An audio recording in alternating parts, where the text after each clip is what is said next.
North Korea claimed the entire United States mainland was within reach after successfully testing a new kind of intercontinental ballistic missile, which it called the Hwasong-15, and said could carry a super-large heavy warhead. While Pyongyang is prone to exaggeration, its boast of having all of the United States in range is in line with experts' calculations that the missile launched Wednesday, which flew 10 times higher than the International Space Station, could theoretically reach Washington, District of Columbia.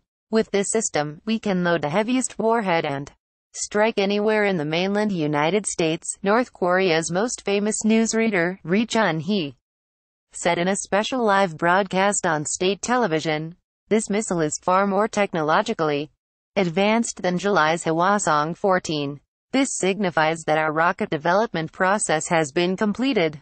Kim Jong-un, the North Korean leader, had personally authorized the launch, Ri said, a photo of Kim at his desk and the handwritten order appearing on the screen.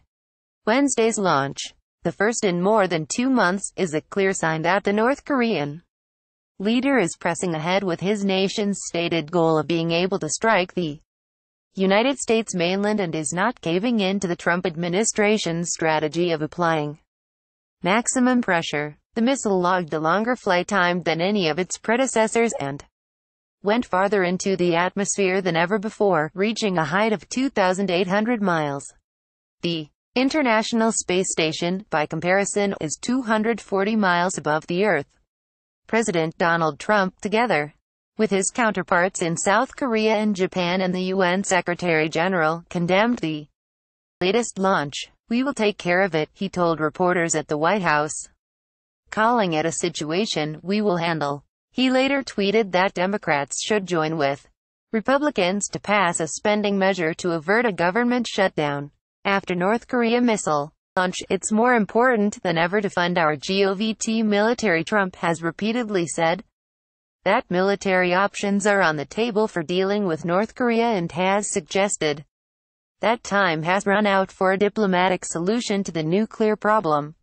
A growing chorus of voices in Washington is calling for serious consideration of military action against North Korea, although this is strongly opposed by South Korea, where the Seoul metropolitan region, home to 25 million people, is within the range of North Korean artillery. And Secretary of State Rex Tillerson said Tuesday that diplomatic options remain viable and open, for now. He added the United States remains committed to finding a peaceful path to denuclearization and to ending belligerent actions by North Korea. The missile was launched just before 3 a.m. Wednesday from South Pyongan province in the western part of North Korea, where Kim had recently visited a catfish farm, according to state media. It reached a height of about 2,800 miles before landing 54 minutes later, some 620 miles from the launch site, in waters inside Japan's exclusive economic zone. The splashdown site was about 130 miles off the coast of Aomori Prefecture. This suggested that it had been fired almost straight up on a lofted trajectory similar to North Korea's 2 previous intercontinental ballistic missile tests. The Pentagon said that the projectile did indeed appear to be an intercontinental ballistic missile, or ICBM. The latest missile went higher, frankly, than any previous shot they've taken, Defense Secretary Jim Mattis said. He described the launch as part of an effort to build missiles that can threaten everywhere in the world. If the missile had flown on a standard trajectory designed to maximize its reach, it would have a range of more than 8,100 miles, said David Wright, co-director of the Global Security Program at the Union of Concerned Scientists. Such a missile would have more than enough range to reach Washington, D.C., Wright said. The U.S. capital is 6,850 miles from Pyongyang. The previous intercontinental ballistic missile tested, the Hwasong-14, tested on July 28, was in the air for 47 minutes and could have flown 6,500 miles were it on a normal trajectory. Hwasong means Mars in Korean. The South Korean and Japanese governments both convened emergency National Security Council meetings after the launch, and both leaders talked to Trump by phone. South Korea's Joint Chiefs of Staff said its military also conducted a precision strike launch exercise in response, firing missiles into the sea. Although it may be cold comfort, it is still unlikely that North Korea is capable of delivering a nuclear warhead to the U.S. mainland despite Wednesday's claims. That still requires mastering re-entry technology and the difficult task of fitting a nuclear warhead into a missile, and have it survive the extremes of temperature and vibrations involved with leaving and coming back into the Earth's atmosphere. But Pyongyang has been making rapid progress toward achieving that goal, saying it needs to be able to protect itself from a hostile Washington. It has made observable advances this year, firing 2 intercontinental ballistic missiles in July, the second of which was technically capable of reaching as far as Denver or Chicago. Kelsey Davenport, Director of Non-Proliferation Policy at the Arms Control Association, said that Trump's pressure-centric approach was clearly not stopping North Korea's missile advances. Testing a ballistic missile capable of reaching Washington, D.C., is likely as much a psychological victory for North Korea as it is a technical advancement, Davenport said. Pyongyang can now back up its belligerent threats to target U.S. cities with nuclear warheads. However, there was still a question mark over whether North Korea could reliably and accurately deliver a nuclear warhead to a target, she said. A senior South Korean official said Tuesday that North Korea could announce next year that it has completed its nuclear weapons program.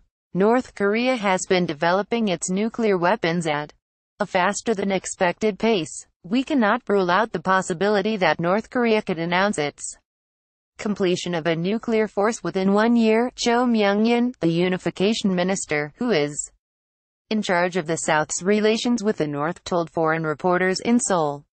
But, for now, the North Koreans still appear to be in the testing stage, rather than the operational one, said Markus Schiller, a German aerospace engineer who specializes in missiles. If they are serious about their missile program, they have to launch from time to time, and at different times of the day and in different weather. North Korea still has a way to go with its missile program, Schiller said. Perhaps they can hit Washington, D.C., with this, but they can't fight a war with it, he said. Kim Jong-un opened 2017 with a New Year's address announcing that North Korea had entered the final stage of preparation for the test launch of intercontinental ballistic missile. Then, in July, his regime launched 2 ICBMs, the first on U.S. Independence Day. After its most recent missile launch, an intermediate-range missile that flew over the northern Japanese island of Hokkaido on September 15, North Korea said it was seeking military equilibrium with the United States as a way to stop American leaders from talking about military options for dealing with Pyongyang. That was the second launch over Japan in less than 3 weeks and came less than 2 weeks after North Korea exploded what was widely believed to be a hydrogen bomb. Those events triggered ire overseas, with Trump denouncing North Korea's regime during a speech to the United Nations General Assembly and mocking Kim as Little Rocket Man. But despite an increase in tensions over the past 2 months, including a U.S. Navy 3-carrier strike group conducting military exercises in the sea between Japan and the Korean peninsula, 74 days had passed without any missile launches by the North. That was the longest pause all year, according to Shay Cotton, a research associate at the James Martin Center for Non-Proliferation Studies in Monterey, Calif. The pause had raised hopes that North Korea might be showing interest in returning to talks about its nuclear program. In a speech to the Council on Foreign Relations late last month, Joseph Yun, the State Department's special representative for North Korea policy, said that if North Korea went 60 days without testing a missile or a nuclear weapon, it could be a sign that Pyongyang was open to dialogue.